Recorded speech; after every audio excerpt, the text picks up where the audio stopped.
still have that same face, as handsome as ever. Your father and I were ecstatic to have a boy, and you certainly fulfilled our lives. You were a boy of sports, a very smart boy, a talented young man of music, but quite shy. You had your circle of friends, and some of which you are still best friends with today. Then came your brother. Boy, you both could be enemies, but also be the best of friends. You have always been there for each other when times were tough, and for that I'm so happy. Both of you had made my life complete in so many ways. Grandma, Pop, and Zadie are all looking down with smiles on their faces. Grandma was patient and nurturing. She made sure you were able to have things in your life like horseback riding, swimming lessons, your passion for dinosaurs, and tuba and other things. Your relationship with your Zadie was your passion for sports. The two of you could sit for hours and talk sports all day. He loved watching you play sports. He loved that you had a passion for your religion and was cavelling every time he was with us at services. Then there was Pop. I can't even begin to explain the relationship the two of you had. He was always your ear.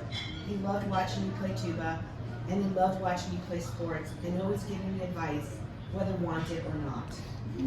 He loved going in the ocean and taking you swimming. He loved your bath time. What a special time that was. I got the reds, you got the blues, and so on. Pop was great at making things up. His favorite thing was when he sang to you, When You Wish Upon a Star, which Carolann had one of those songs as we walked you down. When you finally learned it, it was like listening to two animals on the high-pitched parts and wanting to run from you both. He loved it. I always said, Dad, please stop, but he didn't. He loved singing that with you, and of course, you will forever share your birthday with him. I am very happy that your Bubby was able to be here and celebrate with her grandson, and I know she always loved taking you to the movies, bowling, and out for dinner. You have made her a great grandmother, and I know she loves that. Don't forget about the charity one. Your food. All the food. Free food. Free food. For me, bedtime was my favorite when you were young. You had a passion for reading. As you got older, that never stopped. You would read some of the biggest books in 1 or 2 days. However, singing to you was my real favorite. I would sing, I've been working on the railroad. Every time I would sing, every time I was done, you would say, again, Mommy, again. Oh, wow. That would go on for 3 or 4 times each night. Now your daughters love hearing me sing that to them, and Maddie always says, again, Nana. Melts my heart. Sadly, I don't have the voice I used to have, although they don't know it. I keep waiting for them to say, stop, Nana. Hopefully that will never end. I remember going to your games or rehearsals of anything. The first thing you would do is look for me and smile from ear to ear that Mommy was here. You were a great football player, baseball player, now a golfer.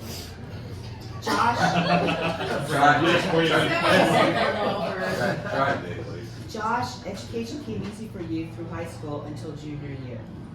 You've had to face some realizations and challenges, but have come out for the better. College was a challenge where you went for your passion, music, playing the tuba. You were one of the best in the county.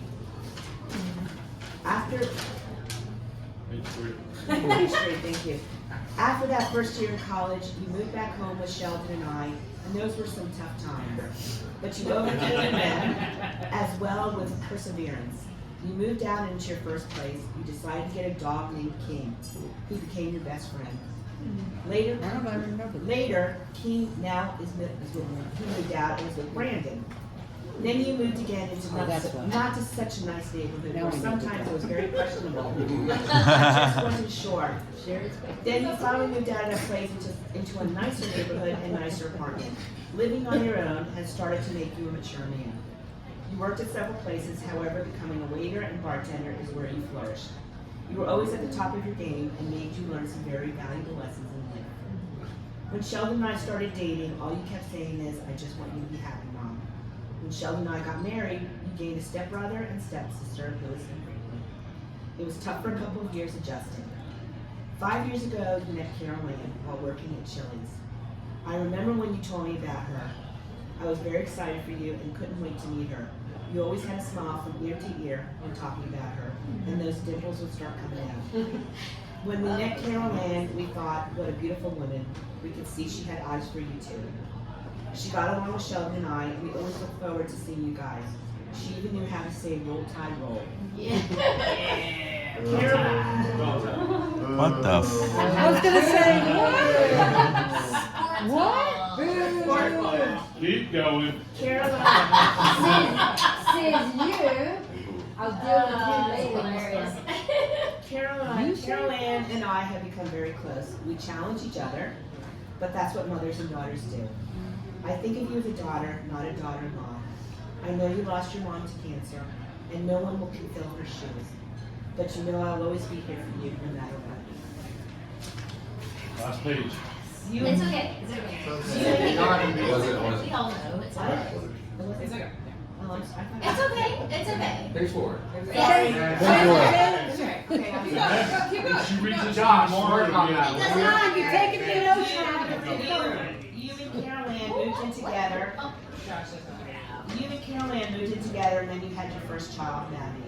But when Maddie came, Sheldon and I were over. When Maddie came, Sheldon and I were over the moon for her.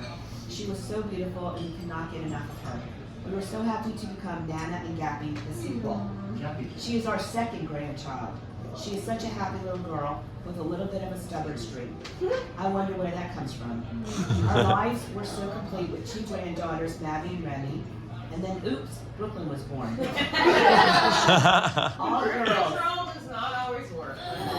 All girls.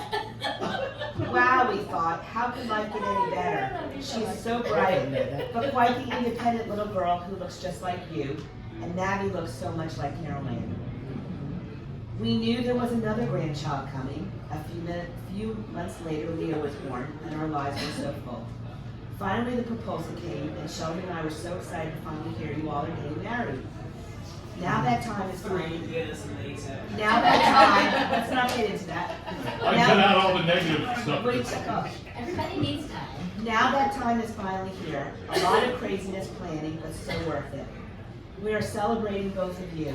I know that I can say that Sheldon and I and your father and Tina are so happy that your little family is now complete, and how excited we are all for both of you. May you have many, many more celebrations to come throughout the years, and so much love from all your families. Marriage is challenging. It's not always easy. Be grateful for one another. Always work as a team. Always say I love you. Remember the day. At the end of the day, it's always Carolann and Josh. So let's raise a toast to the new Mr. and Mrs. Josh Harnett. Here, indeed. Great job. I didn't give this to you once. But Mine is the first original. That's perfect. Good job.